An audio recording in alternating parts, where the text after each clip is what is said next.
ಅಷ್ಟೇ. ಸೊ ದೇವರಾಜ ಅರಸರವರು ಎಷ್ಟು ವರ್ಷ ಮಾಡಿದ್ದಾರೆ, ಎಷ್ಟು ದಿನಗಳು ಮಾಡಿದ್ದಾರೆ ಅನ್ನೋದು ಗೊತ್ತಿರಲಿಲ್ಲ. ಇವತ್ತು ದೇವರಾಜ ಅರಸರವರ ಜನರ ಆಶೀರ್ವಾದದಿಂದ ಅದನ್ನು ಮುರಿತಕ್ಕಂಥ ಅವಕಾಶ ಸಿಕ್ಕಿದೆ ನನಗೆ, ಸಮ ಮಾಡ್ತಕ್ಕಂಥ ಅವಕಾಶ ಸಿಕ್ಕಿದೆ. ನಾಳೆ ಆದರೆ ಅದು ಬ್ರೇಕ್ ಆಗುತ್ತೆ, ಗೊತ್ತಿಲ್ಲ ನನಗೆ. ನಾಳೆ ಬ್ರೇಕ್ ಆಗುತ್ತೆ. ಇದು ಪರಿಪೂರ್ಣ ಅವಧಿ ಮುಗಿಸ್ಬಿಟ್ಟು ಮತ್ತೊಂದು ದೊಡ್ಡ ಇತಿಹಾಸ ಸೃಷ್ಟಿ ಮಾಡ್ತೀರಾ?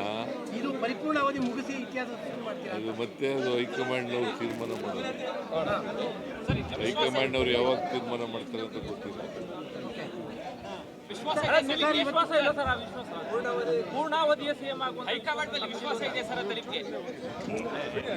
ಇದೆ. ವಿಶ್ವಾಸ ಇದ್ದವರು ಚೀಫ್ ಮಿನಿಸ್ಟರ್ ಹೆಂಗಿದೆ? ಪೂರ್ಣಾವಧಿ ಸಿಎಂ ಆಗ್ತೀರಿ ವಿಶ್ವಾಸ ತಮಗೆ ಪೂರ್ಣಾವಧಿ ಸಿಎಂ ಆಗ್ತೀರಿ ವಿಶ್ವಾಸ? All depend upon high command's decision. Sir, but ಇವತ್ತು ಎಲ್ಲ ಕಡೆಯಲ್ಲೂ ಕೂಡ ನಾಟಿ ಕೋಳಿ ಪಲಾವ್ ಹಂಚ್ತಾ ಇವತ್ತು ನಾಟಿ ಕೋಳಿಗೆ ಬ್ರಾಂಡ್ ಅಂಬಾಸಿಡರ್ ಆಗ್ಬಿಟ್ಟಿದ್ದೀರಾ. ನಾಟಿ ಕೋಳಿ ಪಲಾವ್ ಹಂಚ್ಬಿಟ್ಟಿದ್ದಾರೆ ಅಭಿಮಾನಿಗಳು. ಗೊತ್ತಿಲ್ಲ, ಅಲ್ಲಲ್ಲ ರಾಜ್ಯಾದ್ಯಂತ. I do not know about it. ನನಗೆ ಗೊತ್ತಿಲ್ಲ, ಮತ್ತೆ ಯಾರು ಮಾಡ್ತಾ ಇದ್ದಾರೆ ಅಂತಲೂ ಗೊತ್ತಿಲ್ಲ. ಅಲ್ಲ, ನಿಮಗೆ ಗೊತ್ತಾಗಲ್ಲ ಸರ್. ನಾನು ಹಳ್ಳಿಯವನಲ್ವಾ. ಸಾಮಾನ್ಯವಾಗಿ ನಮ್ಮ ಹಳ್ಳಿನಲ್ಲಿ ನೆಂಟರು ಬಂದಾಗ ಮಾತ್ರ ನಾಟಿ ಕೋಳಿ ಕುಯ್ಯೋರು, ನೆಂಟರುಗಳು ಬಂದಾಗ. ಸೊ ಹಂಗಾಗಿ ನಾನು ನಾಟಿ ಕೋಳಿ ಮುದ್ದೆ, ರಾಗಿ ಮುದ್ದೆ, ನಾಟಿ ಕೋಳಿ ಇದನ್ನು ಮಾಡ್ತಿದ್ದೆ ಮೊದಲು. ಈಗಿಲ್ಲ, ಈಗ ಕಡಿಮೆ ಆಗಿದೆ. ಬಟ್ ಈಗ ನೀವು ಒಂಥರ ನಾಟಿ ಕೋಳಿಗೆ ಬ್ರಾಂಡ್ ಅಂಬಾಸಿಡರ್ ಆಗ್ಬಿಟ್ಟಿದ್ದೀರಿ ಊಟಕ್ಕೆ. ಹಳ್ಳಿಯಿಂದ ಬಂದವರು ಭಾಳ ಜನ ಹಿಂಗೆ ಈ ಥರ ನನ್ನ ರೀತಿಯಲ್ಲೇ ಮಾಡ್ತಾರೆ. ನಾನು ಚೀಫ್ ಮಿನಿಸ್ಟರ್ ಆಗಿರೋದ್ರಿಂದ ಸ್ವಲ್ಪ ಜಾಸ್ತಿ ಇದಕ್ಕೆ ಪ್ರಚಾರ. ರಾಜಕಾರಣ ಖುಷಿ ಕೊಟ್ಟಿದೆ ಸರ್. ಇಷ್ಟು ವರ್ಷದ ರಾಜಕಾರಣ ಖುಷಿ ಕೊಟ್ಟಿದೆ ಸರ್ ಅಂತ ತೃಪ್ತಿ ಇದೆಯಾ? ಖುಷಿ ಇದೆಯಾ? ತೃಪ್ತಿ ಇದೆ.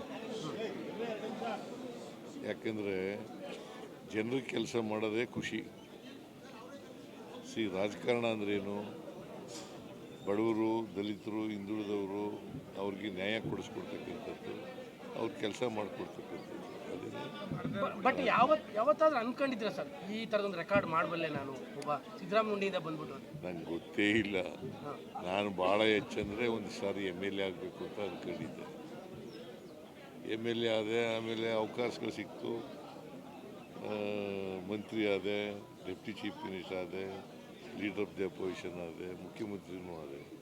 ಹೀಗೆ ಅವಕಾಶಗಳು ಬಂದಿದ್ದಾವೆ, ಮಾಡಿದ್ದೀನಿ. ದೇವರಾಜ ಅರಸರು ಕೂಡ ಮೈಸೂರಿನವರೇ ಸರ್, ನೀವು ಮೈಸೂರಿನವರೇ, ಹಾಗಾಗಿ ಮೈಸೂರಿನಿಂದಲೇ ಈ ರೀತಿಯಾದ ದೀರ್ಘಾವಧಿಯ CM ಅಂತೇಳಿ ಒಂದು ದಾಖಲೆ ಉಳ್ಕೊಂಡಿರೋದು ಸರ್. ಮೈಸೂರಿಗೆ ಅವರು ಮೈಸೂರಿನವರು, ನಾನು ಮೈಸೂರಿನವರು. ಆದರೆ ಕಾಲ ಬೇರೆ ಬೇರೆ, ಕಾಲಘಟ್ಟ ಇದೆಯಲ್ಲ.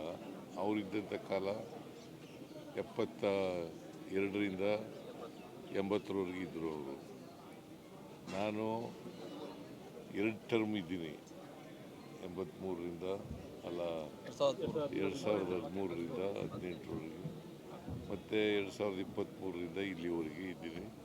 ಮುಂದೆ ಹೈಕಮಾಂಡ್ನವ್ರು ಏನು ತೀರ್ಮಾನ ಮಾಡ್ತಾರೆ ನೋಡ್ಕೊಂಡು. ಪ್ರಬಲ ಜಾತಿಗಳ ನಡುವಿನ ಇಷ್ಟೊಂದು ಪೈಪೋಟಿ ನಡುವೆ ಕುರುಬ ಸಮುದಾಯದಿಂದ ಬಂದ್ಬಿಟ್ಟು ಈ ಲೆವೆಲ್ಗೆ ಬರೋದು it is not A easy task.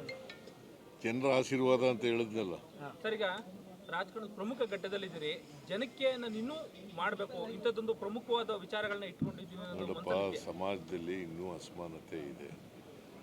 ಅಸಮಾನತೆ ಹೋಗೋವರೆಗೂ ನಾವು ಸಾಮಾಜಿಕ ಎಲ್ರಿಗೂ ನ್ಯಾಯ ಸಿಕ್ಕವರೆಗೂ ಹೋರಾಟ ಮಾಡ್ತಲೇ ಇರ್ತೀವಿ, ಮತ್ತು ಆ ಜನಗಳ ಕೆಲಸ ಮಾಡ್ತಲೇ ಇರ್ತೀವಿ. ಸಾಕಷ್ಟು ಪ್ರೋಗ್ರಾಮ್ ಕೊಟ್ಟಿದ್ರಲ್ಲ ಸರ್, ಈಗ ನೀವು ಇನ್ನೂ ಜನಕ್ಕೆ ಈ ಥರದ್ದು ಇನ್ನೂ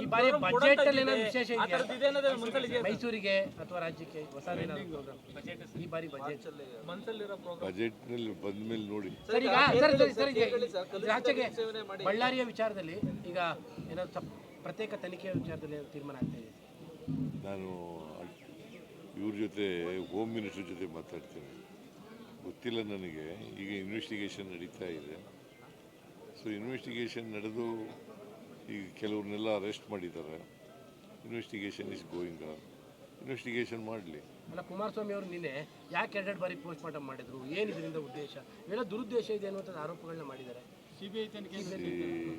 ಯಾವಾಗಲೂ JDSನವರು BJPಯವರು ಕಾನೂನು ರೀತಿ ಮಾತಾಡಲ್ಲ, ಅವ್ರು ರಾಜಕೀಯವಾಗಿ ಮಾತಾಡಲ್ಲ.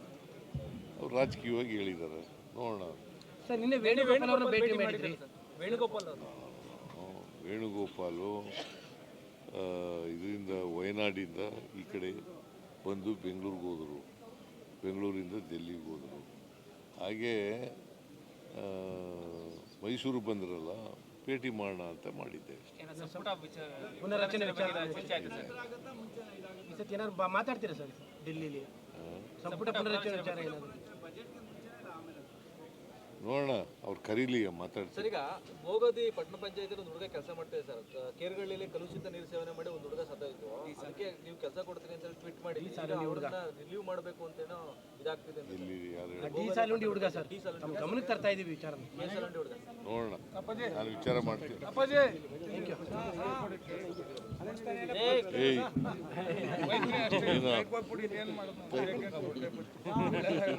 ಮುದ್ದುಂಡಿಯವನು